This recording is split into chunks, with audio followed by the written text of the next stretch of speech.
A 13-year-old Christian girl in Pakistan, like so many other Christian girls in Pakistan, has been kidnapped, forcibly converted to Islam, forcibly married to a much older Muslim, and repeatedly raped by him. There's nothing her family can do about it because the Pakistani courts have upheld the marriage. And if you have any problem whatsoever with Christian girls being kidnapped, forcibly converted to Islam, forcibly married to much older Muslims, and repeatedly raped, then you are, according to Muslim leaders around the world, an Islamophobe and a bigot. The Daily Mail reports. A 13-year-old Christian girl was kidnapped in Pakistan and forced to marry a 44-year-old man who made her convert to Islam, campaigners say. Arzoo Raja was abducted from her home in Karachi on October 13th, and 2 days later, her husband produced a marriage certificate saying she was 18 and had converted to Islam. The case has led to protests in Karachi and Lahore, but a Pakistani court has upheld the marriage after her husband claimed she had converted of her own free will. Her husband, i.e., her kidnapper and rapist, claimed she had converted of her own free will. Sadly, under Sharia, that's considered an airtight case. Arzoo tried to run to her mother during the court hearing, but her husband held her in a tight grip to stop her from leaving, it is alleged. And here I thought that she was with her husband of her own free will. Arzoo's father, Raja, said that his daughter had been abducted from the family home in Karachi's railway colony after her parents went to work. When police contacted the family 2 days later, they said that the husband had already obtained a marriage certificate according to a Christian group called the Center for Legal Aid, Assistance, and Settlement. Very often, young girls are threatened into giving statements to the court saying they have married and converted to Islam of their own free will, said Class UK Director Nasser Saeed. It is a very sensitive matter for Pakistani Christians, but sadly it is all falling on the deaf ears of the politicians and the authorities. It is sad as the Pakistani police and courts have failed to respect their own laws, as well as international standards, which are continuing to be ignored, especially in forced conversion and forced marriage cases, even in the higher courts. Arzoo allegedly had her name changed to Arzoo Fatima, and a judge claimed that she had converted to Islam of her own free will. Funny how Muslim kidnappers and their judicial enablers keep saying what Arzoo Raja is doing of her own free will, even as she's being physically restrained by her rapist. At a court hearing, the husband allegedly held on tightly to her arm to stop her reaching her mother, who was not allowed to meet her daughter. That's strange. If she converted to Islam of her own free will and married a Muslim of her own free will, why wouldn't she be allowed to talk to her mother? The certificate said she was 18, but the family has a birth certificate showing she is 13, according to a Catholic organization called Aid to the Church in Need.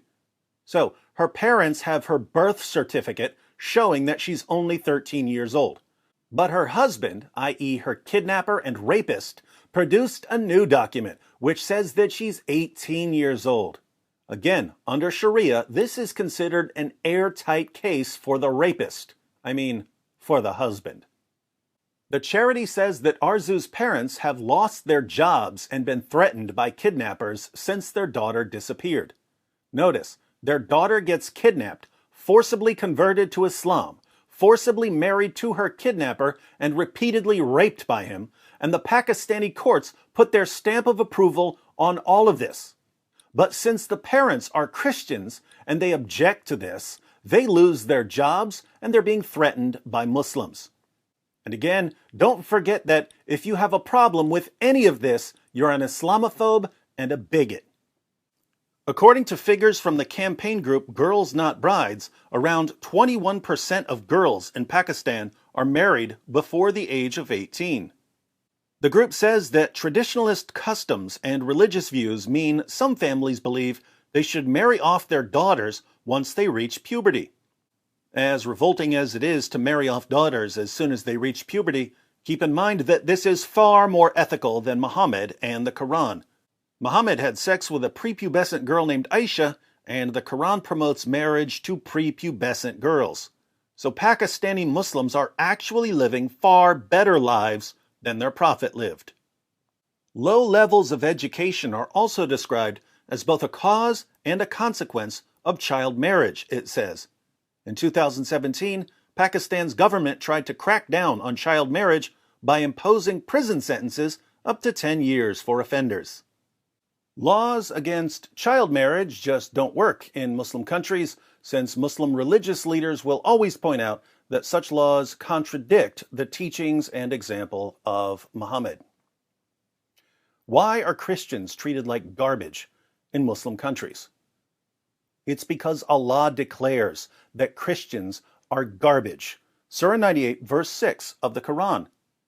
Verily, those who disbelieve in the religion of Islam, the Quran, and Prophet Muhammad, from among the people of the Scripture, Jews and Christians, and al-mushrikun, those are idolaters, will abide in the fire of hell. They are the worst of creatures. Christians, like other non-Muslims, are the worst of all creatures, lower than dogs, lower than pigs, lower than insects. Why should Muslim judges care at all about Christian girls being kidnapped, forcibly converted, forcibly married, and repeatedly raped? Allah certainly doesn't care. Now think about this. Do Muslim judges in Pakistan know that these Christian girls are being kidnapped, forcibly converted, forcibly married, and raped? Of course they do. So, why don't these Muslim judges help the Christian girls? Obviously, there can be fears of a Muslim backlash. The Muslim community just isn't going to allow a judge to side with Christians over Muslims, even if Christian girls are being kidnapped and raped. But apart from that, due to the teachings of Muhammad and the Quran, many Muslim judges believe it's actually better for a girl to be taken away from her Christian parents and to be forced to convert and to be forced to marry a Muslim man. That girl will be better off as a Muslim with a Muslim family than as a Christian with a Christian family.